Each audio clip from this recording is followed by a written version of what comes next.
In 2002, Eminem's mother settled a $10 million defamation lawsuit against her son for only $25,000. After considerable legal costs, Debbie received only $1,600. Though Betty has been outspoken about her daughter's lawsuit against her son, she too is capitalizing on his fame. She is writing a tell-all book about her daughter's relationship with the rap star.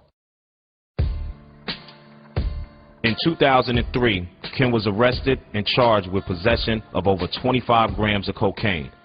Ordered to wear an electronic device, she skipped town only to be recaptured and jailed for testing positive for cocaine use. Marshall fought for joint custody of his daughter Haley and won. He continues to play a major part in her life. People are on the ins and on the outs at times with him. You know, depending on who's feeling cranky that day, he's talking to part of the family, and he's not talking to other parts, and they seem to take turns. It's almost like a revolving door, but there always still seems to be a fairly strong connection to the family. Eminem has been the target of other lawsuits from more unlikely sources. D'Angelo Bailey, the bully who beat Marshall into a coma and later became the inspiration for the song Brain Damage, filed a $1 million defamation lawsuit against Eminem in 2001. Bailey, a Roseville trash collector, claims that Eminem did permanent damage to his musical career and caused him anger and embarrassment. The suit was dismissed by Judge Deborah Savito. Her written opinion was issued in the form of a 36-line rap song.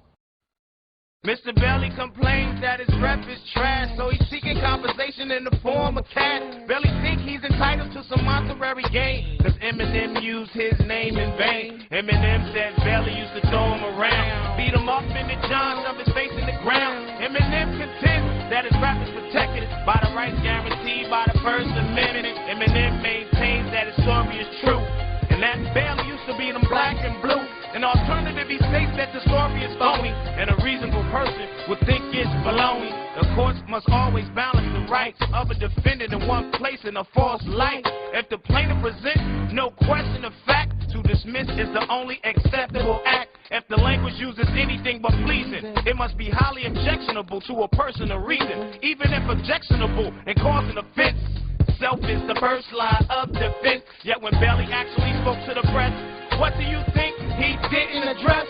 Those false light charges that so disturb, prompted from Bailey not a single word. So highly objectionable it could not be. Bailey was happy to hear his name on a CD. Bailey also admitted he was a bully in youth, which makes what Marshall said substantially the truth. This doctrine is a defense well known and renders Bailey case substantially blown. The lyrics and stories that no one can take as fact, they're an exaggeration of a childish act. Any reasonable person can see that the lyric could only be hyperbole. It is therefore this close ultimate position that Eminem is entitled to summary disposition. One of the things about the people who knew Eminem when he was just Marshall Mathers is that there's a genuine affection for him. You know, neighbors, chefs, waitresses at Gilbert's Lodge or the other places he hung out, people at record stores, people who used to make rhymes and record their own rap and their own music and beats. There isn't this feeling that, why him? You know, I'm as good as he is. People seem to genuinely understand and recognize that this was a talent far beyond anything they had. When you look at Marshall Mathers, there's the little kid who's still there. There's the Slim Shady who got him to where he is today. But then there's Eminem who says, you know what, Slim Shady isn't real. You know, let's enjoy what he does. Let's use this to get my demons out, but also let's not take it too seriously, because if you do, you're going to go crazy. Eminem is the writer/rapper. Marshall Mathers is the good father, but also the person that was picked on as a kid, that was bullied. And Eminem and Marshall Mathers got together and created Slim Shady, who was the bully, the hip-hop bully, the hip-hop juggernaut. To me, he's not Slim Shady. He's not him and him. He's that little kid I know from the hood. Marshall is a really good person. He's a good father. But I think the Slim Shady guy is like the evil person that you know, that wants to go out and like try all these different things and say I've been there and done that, and where the other one is trying to be super daddy and be sweet and you know, do all these things with the kids, and it's like almost sometimes you feel like you're dealing with a Jekyll and Hyde. He's a very complicated boy.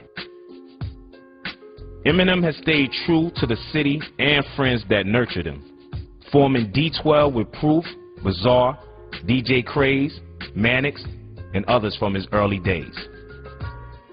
One thing I like about M, you know, whenever you talk about hip-hop or you talk about film, you only hear New York and you hear L.A. And M still lives here. He keeps things here. He shoots videos here. And he had the 8 Mile DVD release party here, which was great. Eminem did 2 concerts in North America this year, and both of them were in Detroit. If you want to come see me, you got to come to Detroit. Might be the only reason in your whole life you've ever said, I got to come to Detroit. But if you want to see Eminem, you got to come to my hometown. 2 shows, sold out.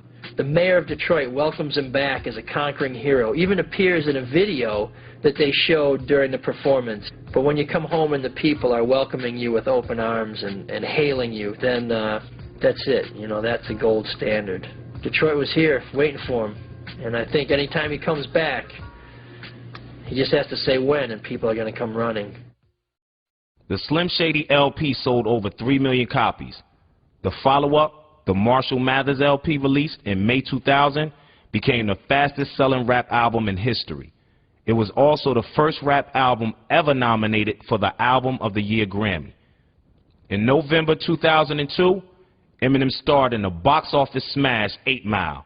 The title track, Lose Yourself, won the Academy Award for Best Original Song. Eminem, a.k.a. Slim Shady, a.k.a. Marshall Bruce Mathers III, has no skeletons in his closet.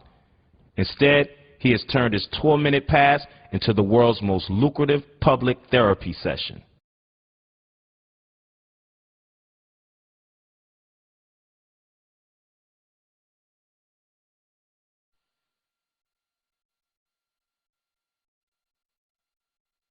Out of the ordinary. He could do crazy stuff, man. I can recall one time, you know, a lot of things that he did wasn't funny right away. When you look back, this guy's crazy, man. I remember one time we were in San Francisco where he was performing, and this guy was heckling him on stage. And he stops in the middle of the show. So he starts heckling the guy back. And him and this guy's going back and forth. Next thing I know, he jumps off the stage to hit this guy, hit the wrong guy. So everybody in the whole front row just like mobs Eminem, and they're beating him down, man. They're beating him something serious, man. So I'm sitting there looking at this like, wow, they're gonna kill him. So I jump in, I get hit. Then after I get hit, I hit the guy that hit me. I forget about Eminem. The DJ jumps in, the street team jumps in, all these people backstage jump in, and we pull him out of the crowd, get him back on stage. Now the whole crowd's about 3,500 people. Everybody want to kill us. So I'm trying to get him back. I'm trying to get him back to the tour bus. So we're all running. We're getting everybody to run back to the tour bus, and the tour manager stops and says, "Hey, you got to finish the show. The show must go on." I'm like, man, they're gonna kill us. You know, they holler, you know, "F you, Slim, F you, Slim." So he comes back out, and he does Just Don't Give a, you know, and performs that, and the crowd just go nuts, man. But that next morning, man, everybody had black eyes, swollen jaws, busted noses, you know, and he lived for that, man. I got a call that next morning from my mom, was like, you know, don't you let the little white boy get you in trouble. I said, well, I'm going to try to do what I can, man. I don't know how she found out, but she knew about it. You know, we just always did crazy stuff, man. So unpredictable, man. You know, I think that's probably one of the coolest things about him, man.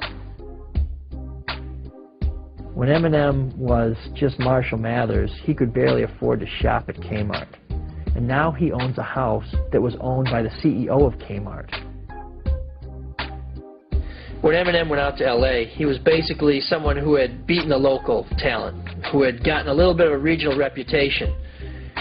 But the Rap Olympics was a chance for him to showcase in a major forum.